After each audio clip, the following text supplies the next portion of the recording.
முன்பெல்லாம் பட நிறுவனங்கள் கதை இலாக்கா என்று ஒரு குழுவை வைத்திருக்கும்.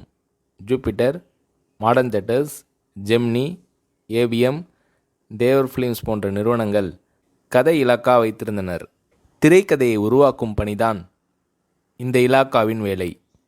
எம்ஜிஆர் பிக்சர்ஸ் நிறுவனமும் இலாக்கா வைத்திருந்தது. நாடோடி மன்னன், அடிமை பெண் படங்கள் அந்த குழு உருவாக்கியதுதான்.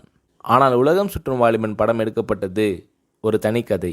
ஜப்பானில் நடைபெற்று கொண்டிருந்த எக்ஸ்போ 70 காட்சிகளை எடுக்க வேண்டும். அதற்கேற்ப கதை வேண்டும் என முடிவு செய்தார் எம்ஜிஆர் அவர்கள். உலகம் சுற்றும் வாலிபன் படப்பிடிப்பிற்கு எல்லா ஏற்பாடுகளையும் தயார் செய்தார் எம்ஜிஆர் அவர்கள். அப்போது கலைஞரின் எங்கள் தங்கம் படம் முடிந்த நேரம்.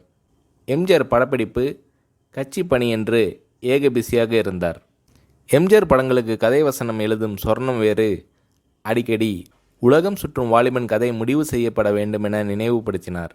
கதைதானே, வெளிநாடு புறப்படுவோம், ஜப்பானையும் எக்ஸ்போவையும் சுற்றி பார்ப்போம், அங்கேயே இருந்து கதை பற்றிய இறுதி வடிவம் தயாரித்து படம் எடுக்கப் போகிறோம் என்றார் எம்ஜிஆர்.